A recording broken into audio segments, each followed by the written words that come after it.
Hi, I'm Abe Socher, the editor of the Jewish Review of Books and the host of these JRB conversations. The Jewish Review of Books is a quarterly magazine of criticism and ideas, reviews and essays by some of really the greatest writers and most distinguished scholars in Jewish letters. Among these writers is Adam Kirsch, really one of our favorite. He's been with us since the very first issue and had a review as recently as I think the fall, our fall issue, or maybe it was the summer. Um, we'll ask him in just a minute, maybe. Um, and I look forward to the review of his book, which I actually haven't seen yet, though I've read the book we're going to talk about, and it's wonderful. Adam, I should say, is a distinguished poet. By common consent, one of our finest literary critics, an editor at the Wall Street Journal Weekend Review, and the author of, oh, I don't know, we can ask him this too, 9 or 10 books in the last 15 years. He's one of those critics, more like the great critics of the mid-century. His favorite, Lionel Trilling, about whom he wrote a wonderful book. Edmund Wilson, of course. Alfred Kazin, maybe. One of those critics who's deeply serious and perceptive, but writes in an accessible, witty style. Um, of those 3 books, I'll just mention, of those 10 books, let me say, I'll mention 3. Let's see, a couple of books ago, there's Who Wants to Be a Jewish Writer, which was published by Yale, and which includes, I think, a couple of essays published first in the Jewish Review of Books. Um, there's The People and the Books, which is a discussion of 18 Jewish classics throughout history. And then there's the book we're going to discuss today, The Blessing and the Curse, Jewish People and Their Books in the 20th Century. Um, let's see. Well, let's welcome Adam and get going. Adam? Hello. Hey. Hey, thanks so much for that introduction, and thanks for having me, and thanks to everyone for tuning in tonight. Oh, it's great, and it's good to see you. I don't think I realized I realized just before this we went live that I don't think I've seen you since the pandemic began. Yeah, no, that's So right. we've emailed and so on, but so it really is literally good to see you. Um, let's see where to begin.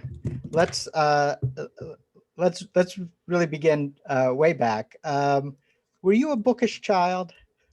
That's beginning at the beginning. I was always a big reader, and in fact, my father and grandfather my father is, my grandfather was a writer, and both were critics for the Los Angeles Times.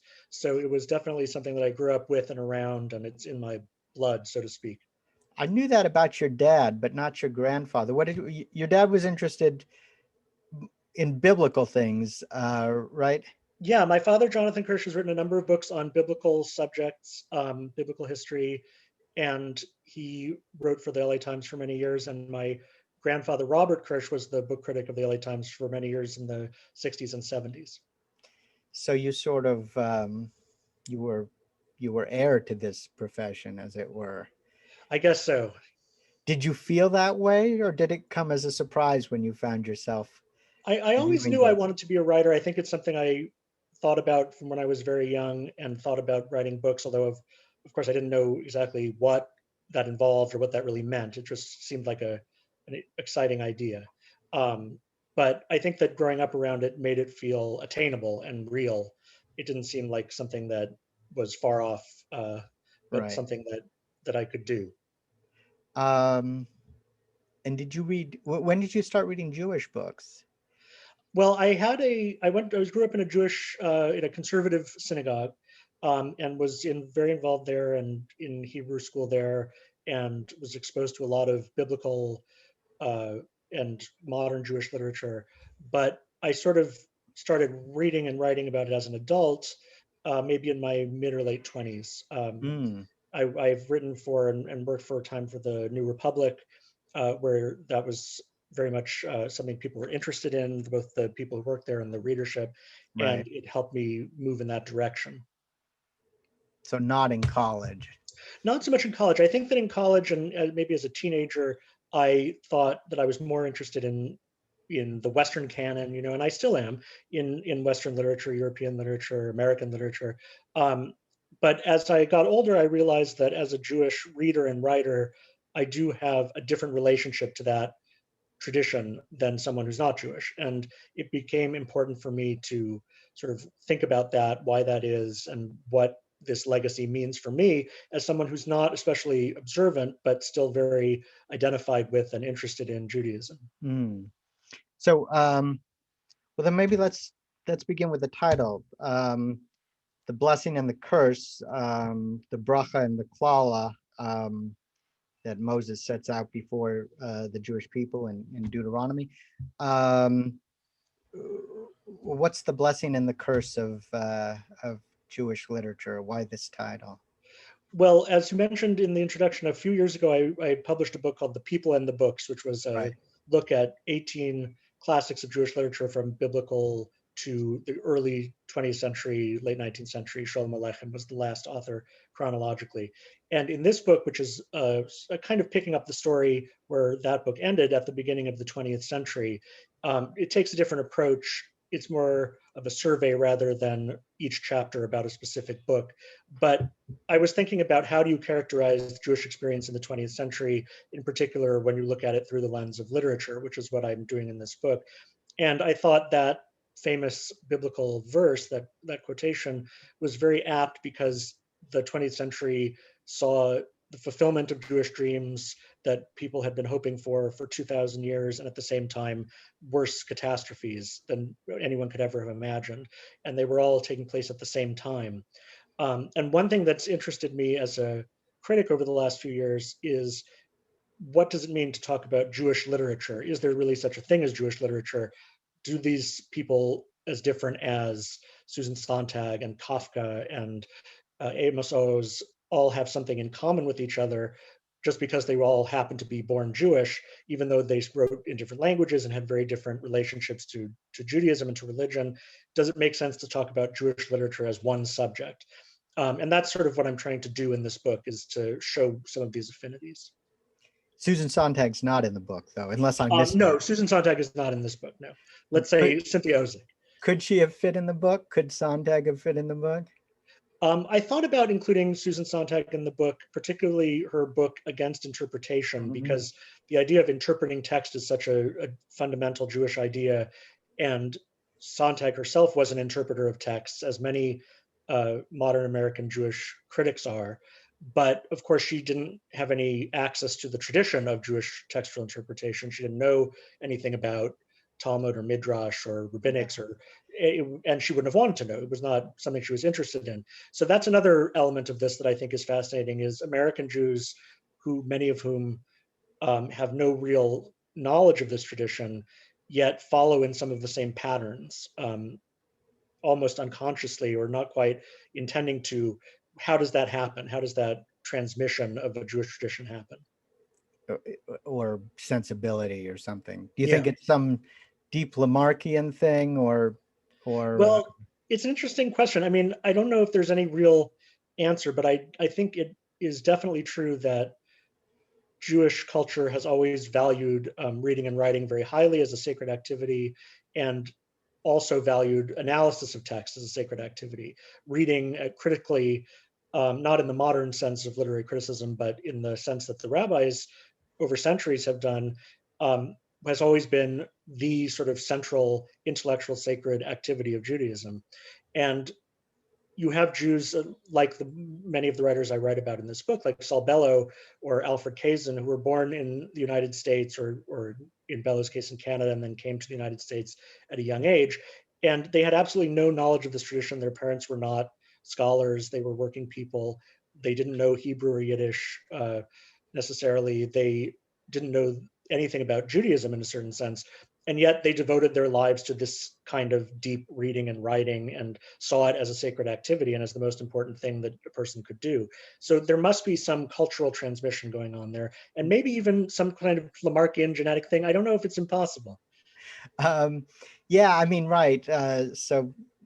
Right. So on the one hand, you don't want to overstate, like, stick with Bellow for a minute, like, uh, that he's his obsession with writing and with great books and so on is some kind of secularized Talmudic ideal, because after all, he didn't know such people. He wasn't descended from such people. He had no interest in opening a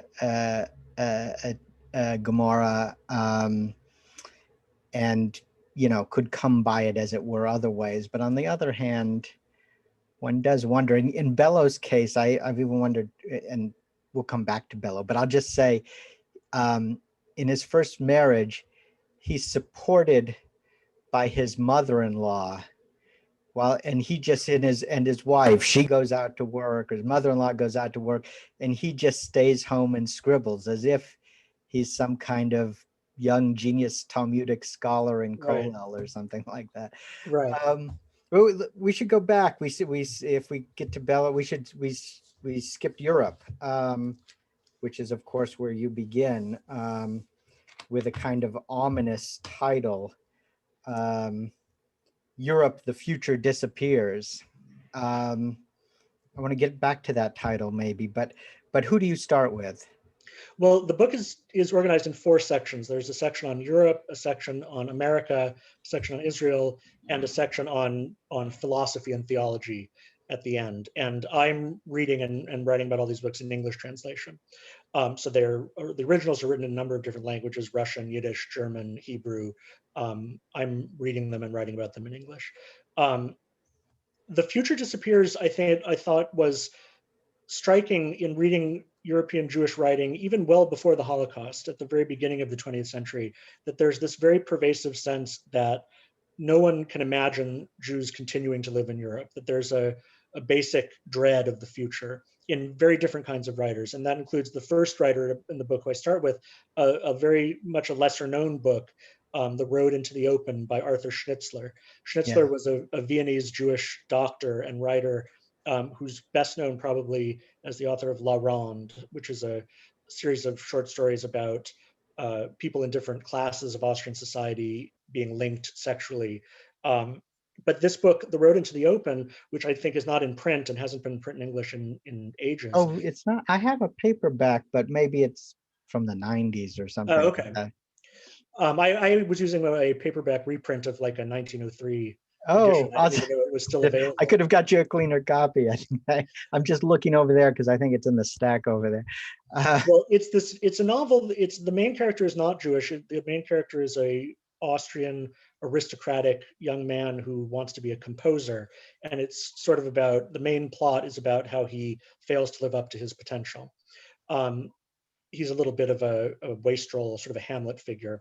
But what's interesting about the book from a Jewish point of view is that Schnitzler was Jewish, and almost everyone who this character interacts with is Jewish because he's interested in music. And he lives in a Vienna, early 20th century Vienna, where theater and the arts and literature, painting and music were very heavily, not dominated, but there were very heavy Jewish presences in all of these fields. Right. So he gets to know a lot of Jews. The patrons too. Right, and the patrons too. So in the course of this, Schnitzler gets to show various kinds of Jews, various types of Jews who are reacting to a situation where they feel that the existing order can't last and that things have to change radically in one way or another. The book was published in 1908, so about 10 years later, the Austro-Hungarian Empire would cease to exist, and in fact, everything would come crashing down. But there are characters in the book. One is a Zionist. One is a secular writer who wants to assimilate into art. One is a social democrat. One is a man who actually converts to Catholicism and then has an embarrassing episode where his father sees him take off his hat in front of a church as a sign of respect to the church, and his father slaps him in the face, thus sort of undoing his attempts to pass as a Catholic. So all of these books, all these people in this book are Schnitzler's way of showing that the Jews, for all of the prosperity that some achieved, not most, but some, and the intellectual standing and the artistic standing, this was a period of great creative achievement for Jews in Vienna. There was this very strong sense that things couldn't go on this way. There had to be some kind of crisis coming in the future. And of course, that crisis did come 30 years later when the Nazis invaded Vienna in a way that even the most pessimistic person could not have predicted. Before we get to Kafka, I just want to pick up on that point. For a long time, at least a generation or two, historians and literary critics have often, or at least professors of literature, have often made a big deal about precisely not foreshadowing and and saying, well, we're going to read Schnitzler and it's 1911 or whatever, and while the Shoah is on our horizon, it's not on his. There are problems. The mayor, Karl Lueger, is a populist anti-Semite, and there's all this ideological strife going on, and a sense that a Jewish identity is untenable, and yet, we shouldn't foreshadow. Right. And even that's been even more the case with Kafka, whose sisters, of course, actually passed away, and lovers passed away in the Holocaust. But you resist that. Do you think it's just sort of overly sophisticated and denying the obvious, or what? Well, I don't think that people at that stage could have imagined the Holocaust. I don't think that they were expecting a genocide and mass slaughter of European Jews. But I think that there was a sense, and you can see it not just in Schnitzler and Kafka, who was in Prague, but also in Isaac Bashevis Singer in Poland and Isaac Babel in the Soviet Union, who are all people I write about in this section. Every one of them has a very strong sense of doom. They have a sense that they can't see the future. They can't see how things are going to go on like this. It's important to remember also that after World War I, there was mass slaughter of Jews in Eastern Europe, which is sort of almost forgotten about now Right. because of the Holocaust, which overshadows it. But hundreds of thousands of Jews were killed during and after the First World War by the German and Russian armies fighting over that territory in Eastern Europe. And that felt like a very apocalyptic time. I don't talk about Agnon's book, A Guest for the Night, but that is a novel in which he goes back to his town where he grew up and sees that it's basically deserted and everything is gone and there's no one left. It's very much feels now like a post-Holocaust story, but it was set in 1919. So let's go to Kafka. So did you have a hard time picking what you would choose of Kafka's? With Kafka, I write about the trial, and I thought it was sort of the inevitable thing to write about because it might be the most Kafkaesque Kafka book, and also it's very Jewish if read through a certain lens. And that is an interesting question because Kafka doesn't use the word Jew or Jewish at all in the book. And as I say, you could read the trial and never know that Kafka was Jewish. There's no evidence for it in the book at all. And And in fact, one of the main people scenes who takes read place it, in a church. yeah, and people who read it in the English translations in the 40s and 50s, the Muir translations, they didn't really think of it was, as it were, a footnote that Kafka was Jewish. They read him as a proto-existentialist, a prophet about totalitarianism, those kinds of things. Right. And all of those interpretations, I think, are totally valid, and they explain why Kafka's read around the world, including in parts of the world where Jews have never lived and where this is not really a live issue. So he was all those things, but I think one question is, why was he able to see this future in a way that other writers didn't? Why did he have this premonition of uh, illegality and state violence and the indifference of ordinary people to murder in their midst, and all of these themes that resonate very strongly as Jewish themes in retrospect? And of course, Kafka biography over the last 20, 30 years has been drawn more and more to emphasizing how Jewish Kafka was, that he was very, although raised not very religious, and he has a famous letter in which he writes to his father that his father was arbitrary and didn't convey the essence of Judaism to them, but still demanded that the children perform certain rites and observances and turn them against it. Right. He has that that great passage in this letter to his father that he didn't really give it to his. It wasn't a letter to his father. It was this dramatic autobiographical essay or whatever.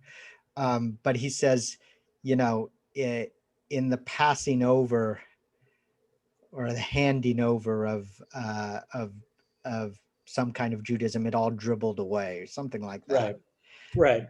And he also says that Jews of his generation are like a beetle with the hind legs stuck in the past and the front legs groping in the air, trying to find solid ground. Right. That's a letter to Broad or somebody. Yeah. So, okay. So give us remind us of the eerie setup of the novel. Right. So the trial is the novel in which there's the protagonist, Joseph K., who we never hear his last name. And he wakes up one morning and there are two men waiting outside his bedroom and they tell him that he's under arrest. But they don't tell him what the charge is. And they're not policemen and they're not sent by any recognized court. They're not state officials. They're just two ordinarily dressed men. And they say, you're under arrest. You're now going to be tried. And for the rest of the novel, which Kafka left unfinished and not even ordered, it was all the material was ordered and put together after his death. He goes through a series of episodes where, say, he'll be at the office and he walks down the hall and notices a broom closet and opens the broom closet, and inside of it is a courtroom. Or he'll get a summons to go to some remote random address that he doesn't recognize, and he goes up to the attic, and in the attic is a judge and a whole audience waiting to hear him be tried. And no one ever tells him what the crime is throughout the book. But at the very end, at the last scene, the two men come back to his house and take him out onto the street and murder him. They cut his throat and like a dog, as Kafka says at the end. And one of the last things in the book is that as he's on the street dying, he looks around at the windows. Joseph K. looks around at the windows of the people living nearby and thinks, is anyone watching this? Does anyone care? Is anyone going to help me? And of course, no one does.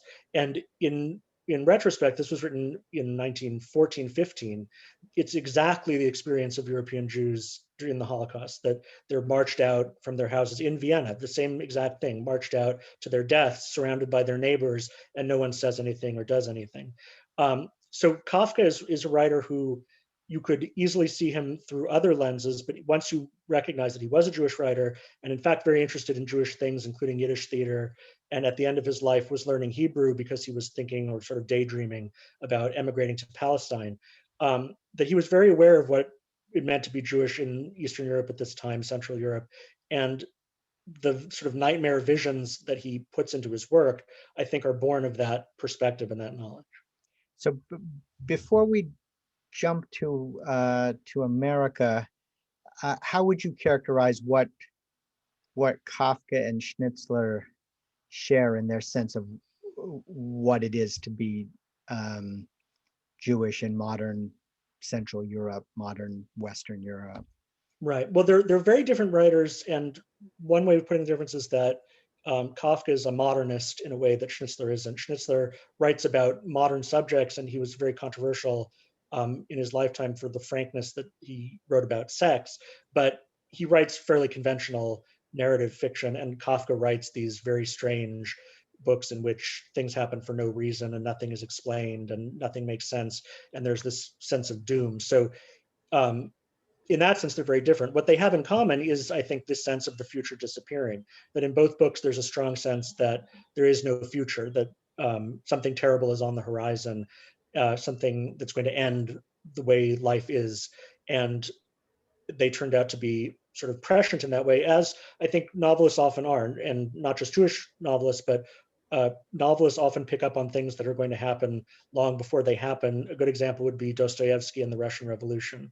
Dostoyevsky in the 1870s, 60s even, was foreseeing totalitarian communism and the sort of mass death that would result in the Russian Revolution, even though he didn't think of it in those terms. All right, so now let's make a big jump. Yes. Let's go back to let's go to America, and let's, at least for the moment, jump over the first two things you talk about, which I think are the rise of David Levinsky, Abraham Cahan's novel, sometimes called the first American Jewish novel, or first distinguished American Jewish novel, I don't know, and Anzia Yazierska's Bread Givers, also very interesting. But but let's go back to somebody who I think I'm guessing you would agree is sort of the central figure of American Jewish literature, or a central figure of American Jewish literature, Saul Bellow. Yeah. So and we may as well. You talk about two books. Let's focus on one, the Adventures of Augie March, which of course is sort of his great breakthrough book. What's the Adventures of Augie March about? So Bellow was born in, I think, 1915, 1914, something like that, in Canada. And then as a young child, his families sort of smuggled themselves across the border to America, and he grew up in Chicago, and he's very identified with Chicago. And The Adventures of Augie March in the early 50s was his breakthrough book. It was the book, first, he had written two novels before that, one of which I discussed, The Victim. But Right. This was the book where he sort of became Saul Bellow, where he developed the style that he became known for and the sort of stature that he became known for. And I that do think he's style, probably, sorry? that style, how would you characterize that style? It's sort of English inflected by both 18th century novel and Yiddish. It's a sort of picaresque style where this young man Augie March, has these crazy adventures that take him around the country and around the world, sort of like Tom Jones in England. But the language is very much draws on Yiddish rhythms and cadences, and the sort of wised up attitude and the mystical and metaphysical speculations, all these things that we associate with Bellow, make their first appearance in this novel. Do you have it? But do you I have it? do. I have it in front of me, and I thought if I were to read a paragraph, I have one to read. That'd be great.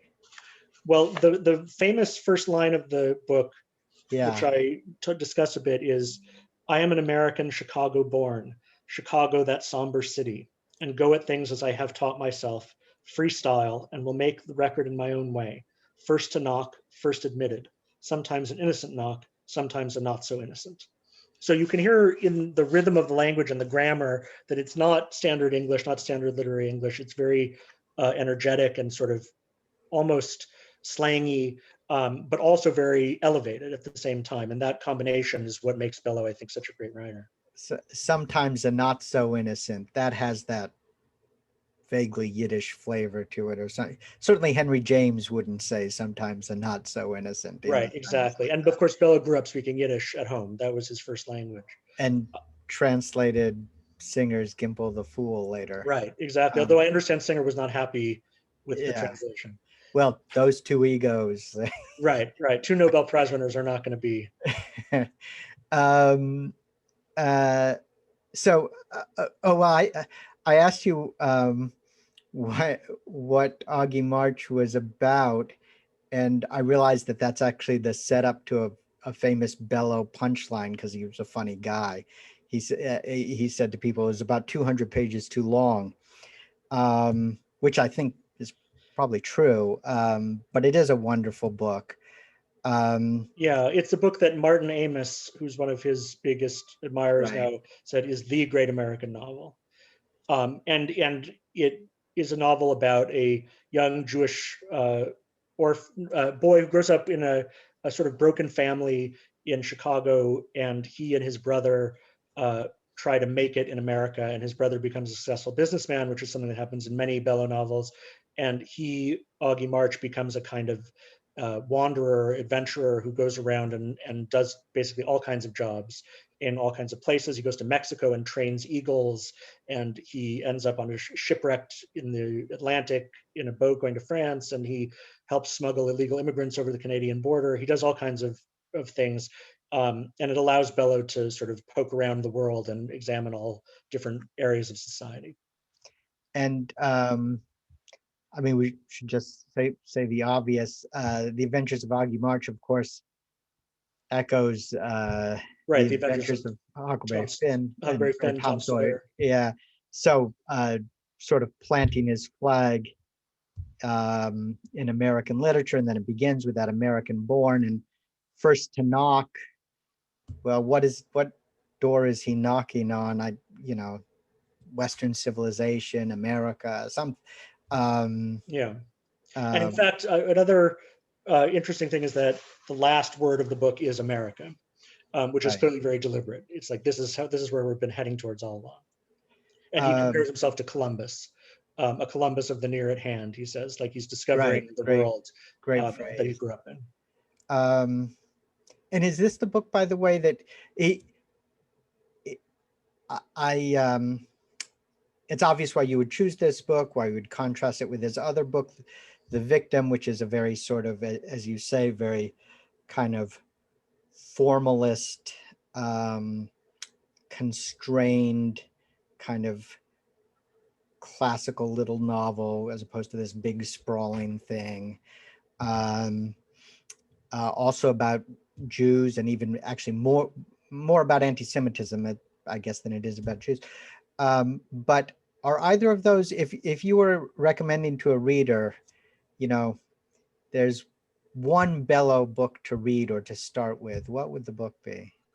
That's a good question. I think it might not be either the Augie March or the Victim.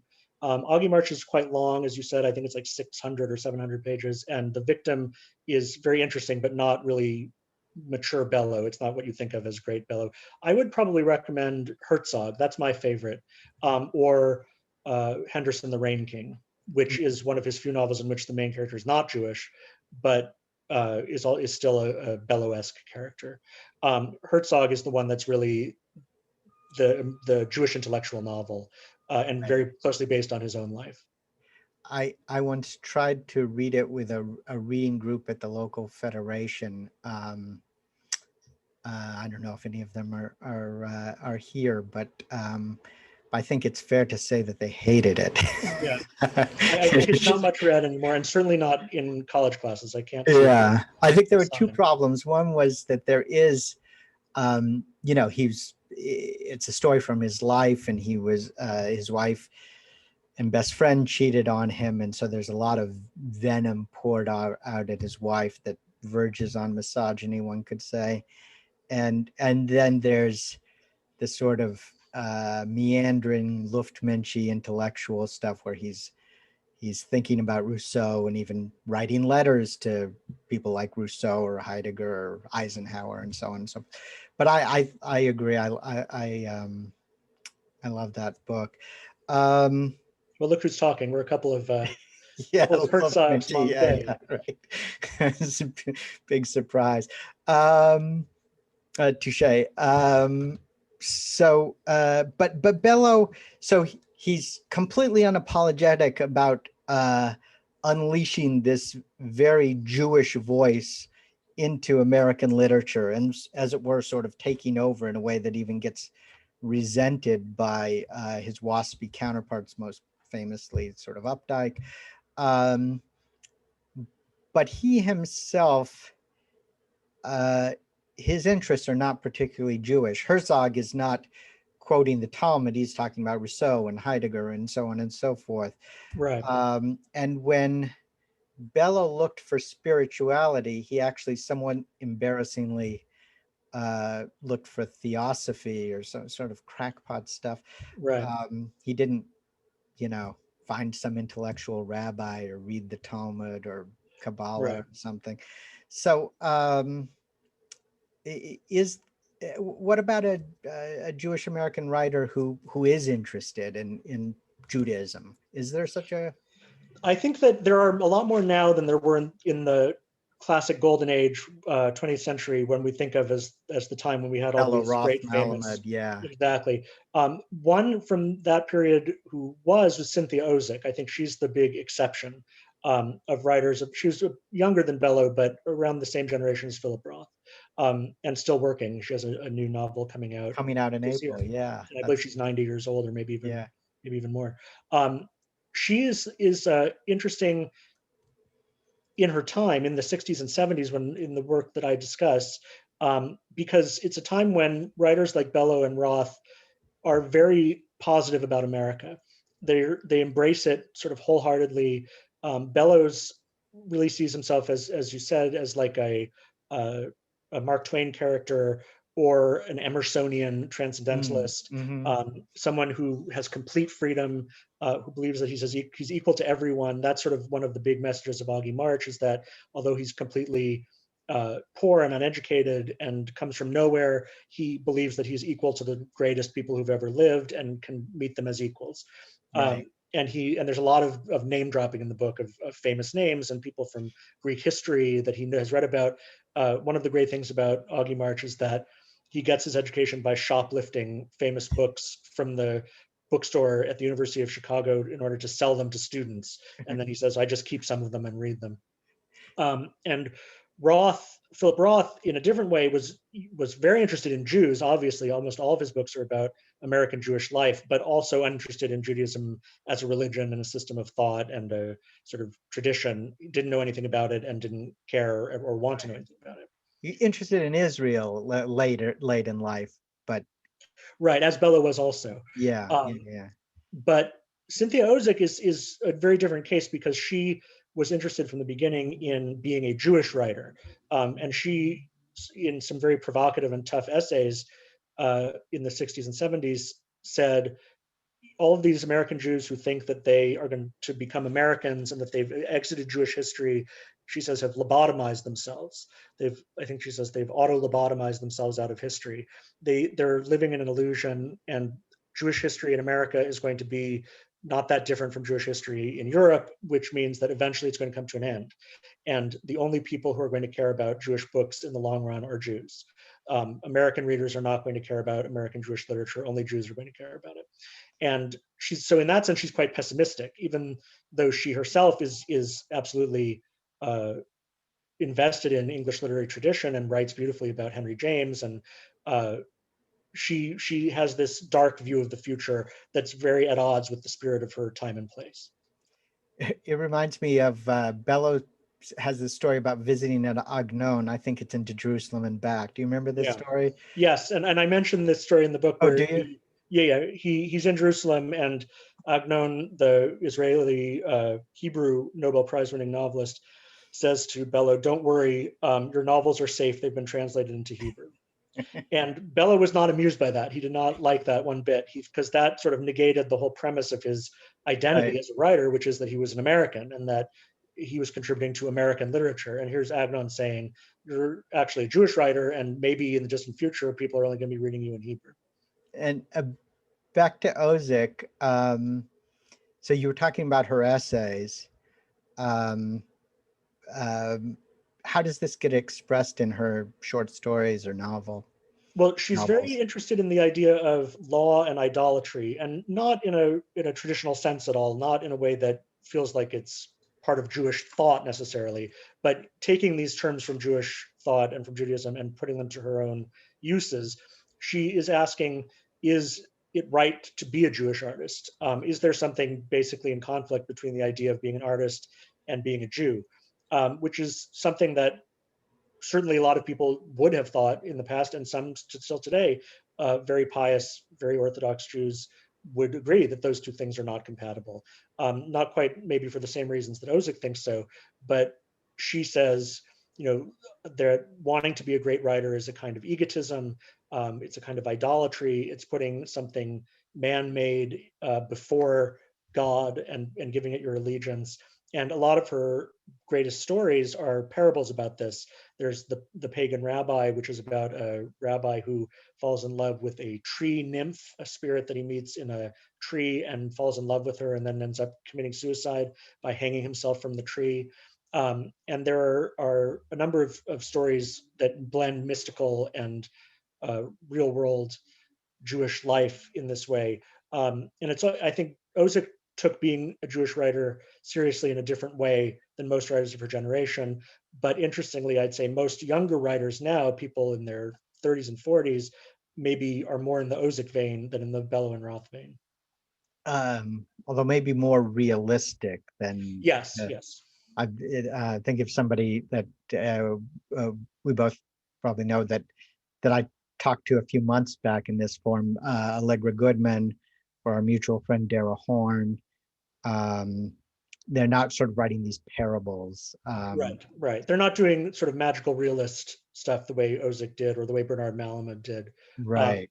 but I think that one big change in American Jewish literature in my generation, I'm in my mid 40s, is the rise of a generation who came after this generation that had lost touch with Judaism and is then decided to turn back to it and is more interested and wants to learn about things that the Bellow Roth generation just saw as provincial and parochial, and they want to get rid of it. Um, b- Before we move on from Ozick, so she's an essayist and a writer of fiction. Um, and you started with her essays. Some people actually think or argue that in the end, her greater achievement will be in the essays, though I don't think that's what she would want. Not that we have to settle that question, or even that it's the kind of question that can be settled, but where would you tell a reader to start, or what do you think is like the thing that one must read of Ozick's? The things that I focus on are her short stories from the 1970s in The Pagan Rabbi and Levitation. Mm, Those are two books that I would start with. If you want something that's like a short novel, The Messiah of Stockholm, which she wrote later and which is about Bruno Schultz, is also a good taste of how she combines this intense knowledge of and interest in literature with a great suspicion of it and also interest in mysticism and in Judaism. so well, I want to make sure one of the interesting things about your book is, as you said, that you include among Jewish books, Jewish literature, um, works of theology and Jewish thought, um, which is somewhat unusual. Usually the surveys sort of separate it. There's books about 20th century Jewish thought and books about 20th century Jewish literature. Right. Um, but actually thinking of them as in some sense part of the same project or responding to the same pressures and stimuli is interesting. So it occurred to me, you were talking about that sort of great and terrible story, the pagan rabbi, where rabbi um, falls in love with a tree nymph, is enraptured with flowers and stones in the natural world, and becomes this pagan, then kills himself and hangs himself from a tree. Um, uh, and I was thinking of Ozick as a first generation feminist as well.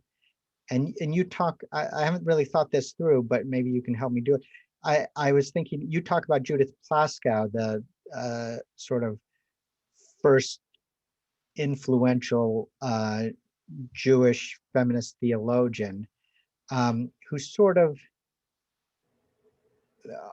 argues with Ozick, dabbles with the idea of, if not paganism, certain perhaps kinds of nature worship. Yeah. Um, Ozick and she crossed swords, definitely, and Ozick was appalled by the idea that Plaskow advances in her book, Standing Again at Sinai, in which she says what basically the argument of the book is, what if we imagine from the beginning that men and women are both equally addressed by the Torah? Because in fact, in the Torah, the language is usually addressed to men, and so are the laws and the mitzvot.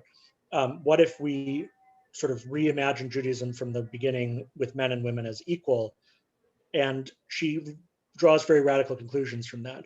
Not all feminist Jewish theologians do that. There are others who are Orthodox. Blue Greenberg is a good example, who um, want a more sort of equal role for women within existing Judaism.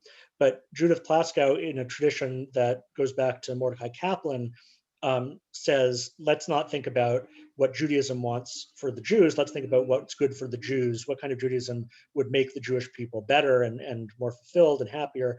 And she says that might mean doing away with the idea of God as a single God, as the one God.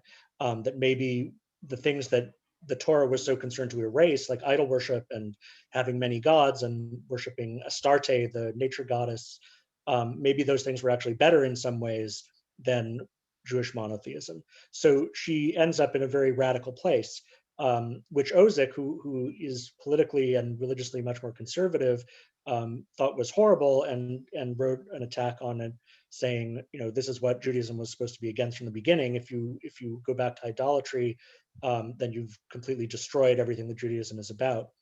Plaskow, of course, doesn't see it that way. She sees it as finding a way to make Judaism meaningful on terms that seem right to Jews now in the late 21st century. Um, well, if we were to choose one more Jewish thinker, who would you contrast with Plaskow?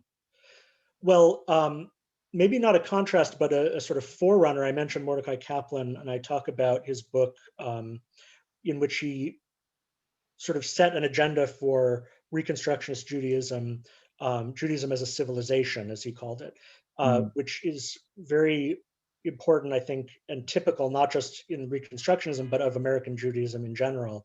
And he calls and this book was written in the 1930s, and he was a professor at Yeshiva University who ended up breaking with it. JTS. Right. Well, he ended up leaving Yeshiva University and moving to JTS. And even then at JTS, he ended up being a little bit too radical. That his idea was, he calls it a Copernican revolution, which is that Jews aren't for Judaism, Judaism is for Jews. And so starting from sort of where American Jews really are, he says, how can we make a Judaism that will mean something to them when most American Jews don't believe the basic principles of Judaism? They don't believe that God wrote the Torah and that Moses received it on Mount Sinai, and they don't believe that God cares whether they keep kosher or keep Shabbat. But they still value being Jewish in some way, and they want to be Jewish. So how can we define Judaism in a way that will work on those terms? And he says it's as a civilization rather than as a religion. And that means that you encourage things like Jewish community centers and arts and sports and tradition. He prefers to think of minhag rather than mitzvot, traditions and customs rather than laws. And that idea is, I think, at the heart of a lot of American Judaism, maybe most non-Orthodox American Judaism and many American Jewish institutions. And you could say that almost a century later, the jury is still out on whether that concept is viable and whether it's really enough to sustain American Judaism. The sociologist Charles Liebman, late sociologist, had a great little article in which he posed this paradox, which was that if you set out the principles of Reconstructionism, it would be essentially the civic religion of American Jewry on the one hand, and on the other, the movement Reconstructionism is what is and was sort of spectacularly unsuccessful Right. in claiming adherence. I think his answer at that time, which is maybe more plausible than now, is that sure, that's what people believe, but when they need a wedding or a funeral, they want not merely God as the power in the universe that saves, and these sort of vague notions. They want a real God and a real sort of representative of tradition. I don't know if that's still true. Well, now let's step back from all this. I feel a little guilty. We've given short shrift to, although we've talked a little bit about Agnon, we've given short shrift to the Israeli part of this story, which arguably, one could say, at least from a Zionist perspective, is the most important part of the story. But if you step back, what is there something that can sort of be compressed into a paragraph or a statement that you've learned in working through all this 20th century Jewish literature? Well, one thing I think some reviewers of the book have taken it to task for not discussing enough Sephardic and Mizrahi writers, which is true. It's really very focused on Ashkenazi literature and experience, which in the early 20th century was the vast majority of Jews were Ashkenazi Jews, now less so. But I think that seeing it in that way has helped me to understand how recent the world of Judaism that we live in is, and how you only have to go back at this point, maybe 150 years, when the ancestors of all the Jews in all these different places were all living in Eastern Europe. They were all living in the same sort of civilization in Poland and Ukraine. And then gradually some ended up in Vienna, and then their descendants became Kafka or Schnitzler or Freud or people like that. Some of their descendants ended up in America and became people like you and me, and some of them ended up in Israel and became Israeli readers and writers. So really, if you look at it in that perspective, all of these kinds of literature are Jewish responses to the same experience. They're the experience of modernity, of leaving behind a traditional religious society in Eastern Europe and finding different ways to live in modern secular Europe or in America or in Israel, and the different kinds of success and failure that Jews found in those places. All right, so now we've got a lot of questions from the audience, and we won't get to all of them. So I apologize in advance to those we don't. And some of them we've actually covered in passing, like Mimi Leighton asked about the Sephardi or Mizrahi writers. Relatedly, you've been asked about the relative paucity of Yiddish writers. You choose Bashevis Singer, but Chaim Grada, for instance, is not there, or Right. or so on. One reason for that is that I was trying to write about writers who I think people will have heard of. That I mean, Chaim Grada is a great writer, and I love his work, but I think he's very little known. And I was trying to sort of touch on things that people would see as things that they would want to know about and should know about. So it is definitely not a book where I'm making new discoveries of writers that you haven't heard of. It's more like taking things and putting them into a story in a way that maybe they haven't been before. And I should say that they're nice little sort of capsule essay chapters that you've obviously deliberately chosen to be the sort of thing somebody can read in, I don't know, 20 minutes or something, and then go get the book perhaps Right. and return to it, or could be used with a book club or something like that. Relatedly to things not chosen, and I'll be curious to hear what you say. I'm going to combine two questions. One phrased in tones of, perhaps this is just how the sentence reads, but in a tone of outrage, and one out of curiosity. One is, how could you omit Chaim Potok? And the other is, should composers be part of this story? In particular, Eric Kish is thinking of Mahler, who seems to foresee the tumult and destruction of the 20th century. Yes. Well, Potok. I mean, don't mean any disrespect to Potok. It's just that there were some. I think that a lot of it was there were some themes and stories that I wanted to tell, and I chose writers who were good for telling those stories. So I ended up writing about Delmore Schwartz, or Alfred Kazin, who are not nearly as widely read as Potok, but have something interesting to say about the immigrant experience, the first generation experience. I think definitely you can draw parallels from these writers and from literature to other areas of Jewish culture. Certainly Mahler in Vienna was in very much the same situation as Schnitzler, as someone who lived for art and was acclaimed as a great artist, but at the same time was the victim of anti-Semitism and realized that there was sort of no place for him. He actually did convert to Catholicism in order to get the jobs that he wanted Right. as a conductor in Vienna, but it didn't help. It didn't really make a difference. And then there are, of course, in the book, I actually talk about a number of different genres of writing. I talk about some plays and memoirs and diaries and poetry and fiction, as well as philosophy and theology. But you could broaden it further. You could talk about popular culture, and you could talk about film and television. And there are definitely a lot of parts to this story, but I'm telling the book part. One more absence, since it's one I wondered about too. Mark Deitch asks about even understanding the hard choices. Why not Henry Roth's Call It Sleep? Yeah, I thought about that. I seriously considered it, and I think that I ended up writing about, as I mentioned, Delmore Schwartz and Alfred Kazin Right. instead of Uh-huh. Call It Sleep, because they're all three are writers who were first generation, or in Roth's case, came to America as very young, and they write about this first generation experience uh, in New York, in Brooklyn, in the 30s. I've never really liked Henry Roth's work that much. I don't love Call It Sleep, and I feel like, especially towards the end, it feels very much like he had been reading James Joyce and was very excited about it and thought, "I'll do that same thing. I'll write about Jews in Brooklyn as if I were James Joyce." Um, so I just wasn't as interested in it. It is a classic, and it is definitely something that people should read, but it doesn't appeal to me personally as much.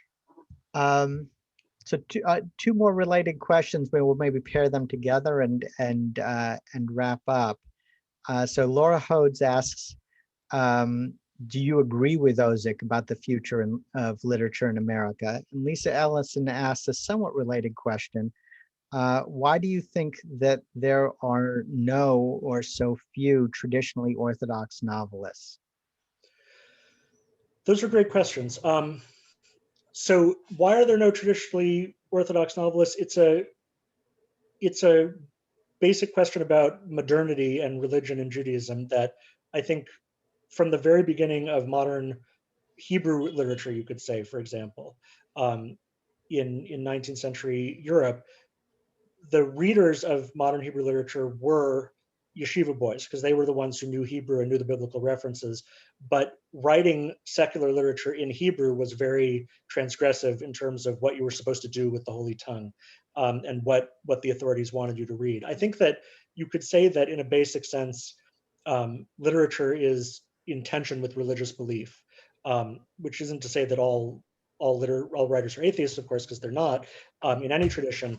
But if you look at the world from a literary point of view, writing fiction or writing different kinds of literature, you have to be very open to a lot of things that Orthodox Judaism does not want to be open to, because on various grounds, because it's immoral, because it's frivolous, because it's disrespectful to God. I think that it's very hard. It would be very hard to be an traditionally Orthodox person and also write secular literature. And I thought about trying to write about some of the sort of Torah scholarship or commentary, but I felt that I wasn't up to it. I didn't know enough. I wonder if that's also a difference between Israel and America, where Israel, no doubt the literary culture tends to be secular, but there have always been traditionally religious writers. Agnon had a complicated relationship to tradition, but certainly was traditional, lived near his shul, so on, and wrote and anthologized a great deal of traditional literature. His contemporary Rosh Yeshiva Chaim Sabato is a novelist, and there are others. But I wonder But do you if think they're that. reading Agnon in Bnei Brak? I I don't think think. so. Well, I talked to Jeffrey Sachs, who's a leading Agnon scholar there. In a way, he says that Orthodox or traditionalists are the only ones who can read Agnon because of the density of Right. references and allusions. What I was wondering is whether, modern Orthodox, I guess, and I include myself in this, um, are so busy sort of compartmentalizing the various cultural aspects of their cultural identity that it's difficult to make that crossover. Whereas in a national Jewish culture like Israel, it's more possible. And I don't know the answer to that. Well, gosh, there's so much more to say, but uh, well, I'll ask one more question because it's something we didn't get to. Uh, Phyllis Levy asks about, well, I'll put it two ways. One is such a large percentage of contemporary Jewish fiction concerns the Holocaust. And, when will that, is that something for the foreseeable future, or what does that say about contemporary Jewish fiction? And then on the other hand, because we didn't speak about it, what would you point to if one were to point to one or two books of literary works about the Holocaust? Well, this maybe relates also to the question from before, which I realized I didn't answer about the future of American Jewish literature. Um, the the Holocaust, I think, I once heard from someone that the Holocaust will one day be another event that's remembered on Tisha B'Av. That it is not a new thing in Jewish history. It's a recurrence of some very old thing, and that Judaism has lived through and been devastated by all kinds of catastrophes in the past, and that over centuries and millennia they become part of the story but not the only story. um, I think that the Holocaust is so recent that right now it's very hard for it not to be the only story or one of them. And in Israel and America, one of the themes that I talk about is that this is a big subject, obviously, for both Israeli and American writers in different ways. Um, I think that in the long run, the very long run, if we're looking at like centuries in the future, it's of course it's impossible to say, God willing, there will be a human race and people will still be reading and writing books. Um, but I think that Ozick may be right. I think that it's possible that in the end, the people who will be interested in American Jewish writers are people who are interested in Jews and Judaism in much the same way that we're interested in medieval Hebrew poetry in Spain, and we're interested in German Jewish writing in the 19th century from Austria. Maybe it'll be Jews who see Bellow and Roth and they say, this is a very unusual chapter in Jewish history. And Americans will no longer be interested. I think that that's at least possible. I do. Well, on that somber note, Yes. Adam, thank you so much. This is wonderful. I should say, by the way, that I may have said um, that we'll actually be reviewing your book in the next issue. Okay. I'll be waiting for it with bated breath. With bated breath, I'm sure. And thank you again for coming. Thank you all for coming. Um, I should say also that just briefly that our next conversation is actually not in February, but in March. March 17th, we'll be talking to Natan Sharansky and his co-writer Gil Troy about freedom and tyranny. That's a nice thing to talk about right before Passover, March 17th at noon, I think. So you can go to the website and sign up for that. If you're not a subscriber, you should subscribe. You should read Adam Kirsch, who I'm sure will be back in our pages soon, not only as a subject, but as a writer. And this was great. Thank you all for coming. Thank you, Abe, and thanks everyone. Okay, see ya.